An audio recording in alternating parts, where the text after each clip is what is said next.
What if Doctor Who hadn't been axed in 1989? That is something many have tried to guess at, and now it's my turn. I'll be going through this concept at the rate of 1 season per episode. These videos are based on stories from the Virgin New Adventures, Big Finish Productions, the television movie, unused Doctor Who episodes, and a lot, and I mean a lot, of guesswork.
So, season 37, Paul McGann's final season, the launch of a new spin-off, and lots of more exciting adventures in space and time.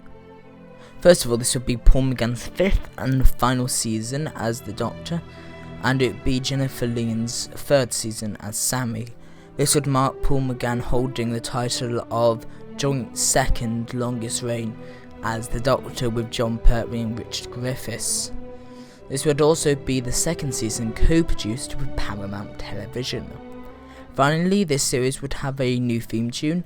It would be a lot slower and would have expressed the edgier tone the show was going for.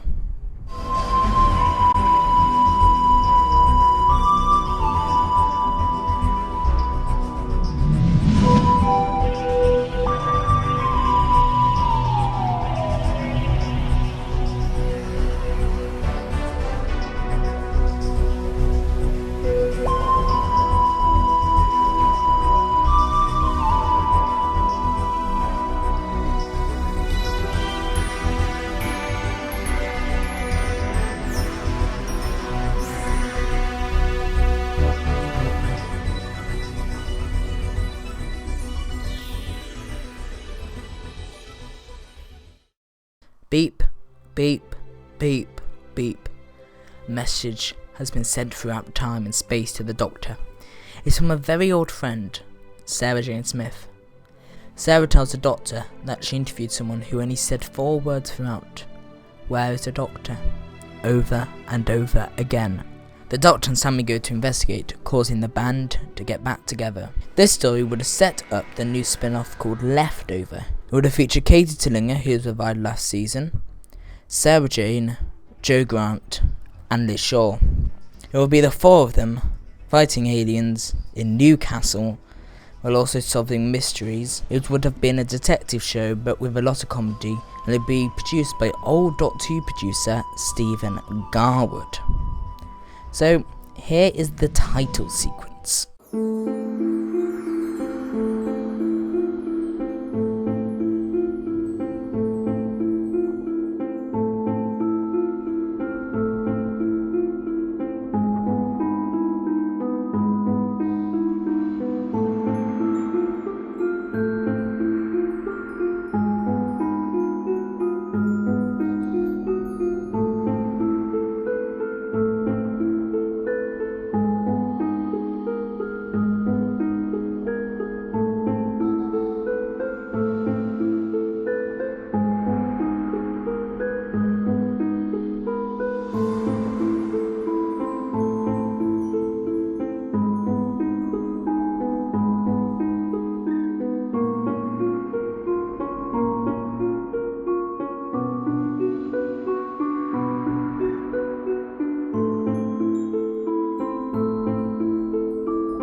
I will have a video about the seasons of Leftover coming alongside this video, maybe next week or sometime later this week.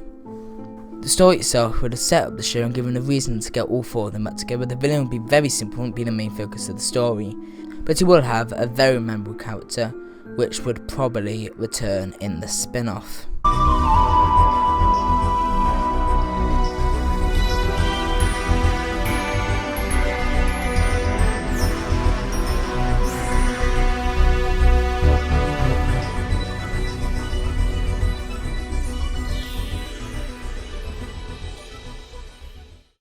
On a dark frozen planet where no planet should be, in a doomed city with a sky of stone, Earth's long lost twin will pay any price to survive, even if the laser scalpels cost them their love, hate and humanity. And in the mat infested streets around tea time, the Doctor and Sammy unearth a black market in the second-hand body parts and run the gauntlet of augmented police and the augmented horses. And just between the tram stop and the picture house, Doctor's worst suspicions are finally confirmed. The Cybermen have only just begun, and the Doctor will be, just as he always been, their saviour. This story would have been an origin story for the Cybermen. It would have shown how they came to be and what events led up to them. It would also be a very interesting story as well, but it would have the trend of having really long and weird titles during the Chris Sandeman era.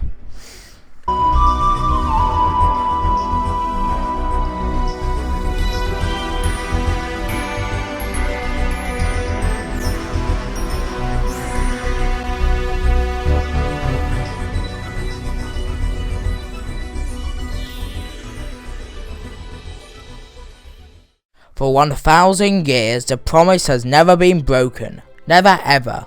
We shall never eat shredded wheat. A court full of misfits hold by one promise for over 1,000 years: never eat shredded wheat. On a desolated colony on a distant world, they're the only survivors.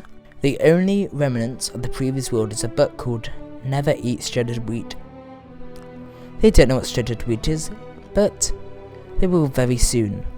The Doctor will make sure of that. A completely and utterly stupid story which really is just filler. It's a very silly premise which has been used before, and it really just mocks us as human beings. It didn't really work before, and it would hardly surprise you who the writer happened to be.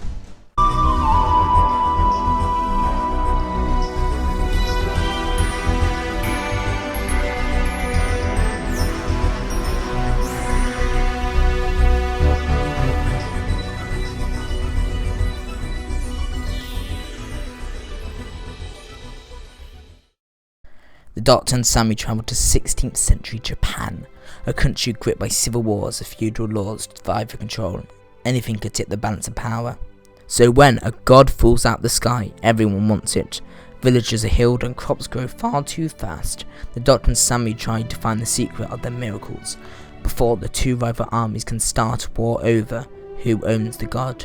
Sammy soon finds herself alone, except for an alien slaver, a time-travelling Victorian inventor, a gang of demons, and an old friend with suspicious motives. A village full of innocents and bystanders, and several thousand samurai. Without the Doctor, someone has to take up the challenge of adventure and stop the god falling into the wrong hands. Someone has to be a hero, but Sam isn't sure she wants to be a hero anymore. Doctor Who's return to Earth's history.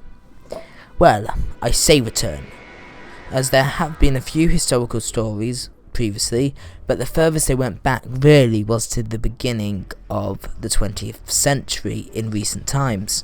But this story here is the first one in a long time to go back much further than that, to the 16th. And on top of that, it's in a different country. This story would really work well, and is a great character piece for Sammy.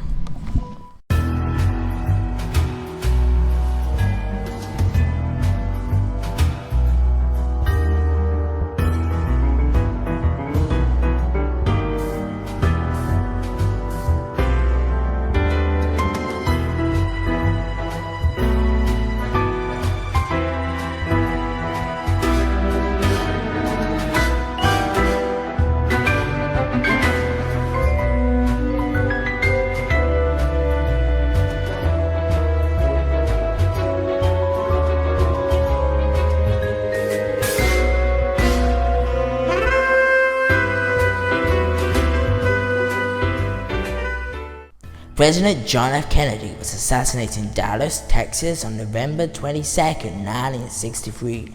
Now the broadcast of this television program reveals frightening new information about the assassination.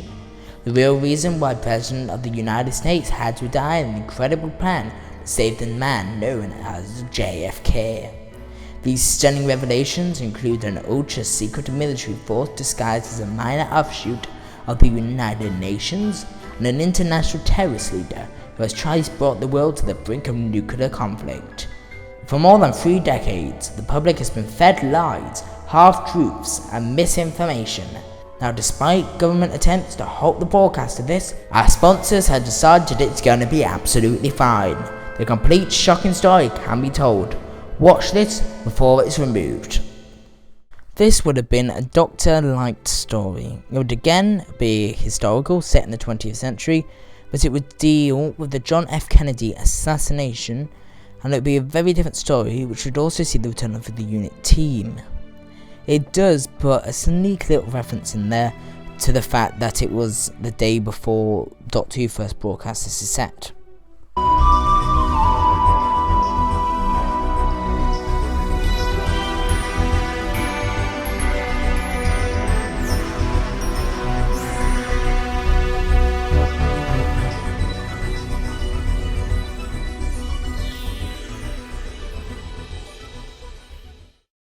Something is coming, something is coming, something is coming. The stars are raining down, and nothing can stop them. They're gonna kill us all. Never have the human race been so scared. A full-on alien invasion in the stars. An alien invasion that's never gonna stop. Even units can't do a thing. The only person with the answers is the Doctor, and he is nowhere to be seen. Nowhere at all. The Earth is doomed. No, the Earth has fallen. This story really focuses on the people a lot more than the Doctor. Yes, it's a bog standard alien invasion story, but instead of showing the people at the top who are dealing with it, it shows ordinary people and how they are coping with the occupation. It does end, however, with the Doctor resetting time before this occurs, which is a very big cop-out.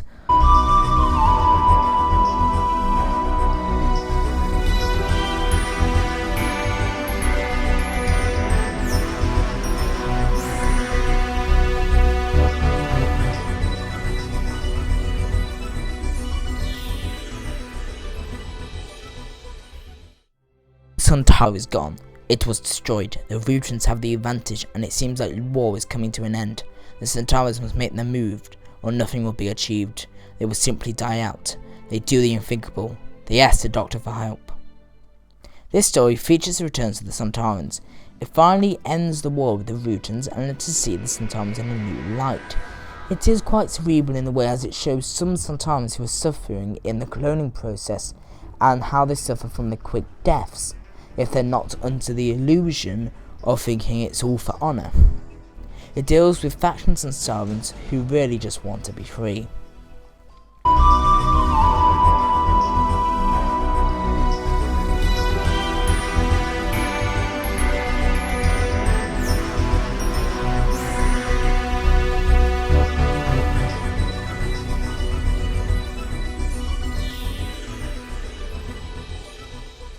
There is a murderer loose aboard the TARDIS. The Doctor doesn't know how he got there, but he knows he and Sammy must escape. The answers lie deep in the past, and they soon learn. Not everyone is who or what they seem. The Doctor is hanging on the edge of life, a life which might just be ending. This would have been McGann's last story as a Doctor. It would have had a relatively small cast for a regeneration story, but it would have featured the return of many previous companions. It would have also featured a trailer for the new spin-off Leftover right at the end of it. Regeneration was happening at the end of the story, as you might expect, in which McGann becomes Richard E. Grant. So that's it for this episode. I'll be releasing separate videos for the spin-off Leftover, so please, when you see Leftover Series 1 in your subscription feed, click it as it does link to the next few seasons. Thank you very much for watching. Goodbye.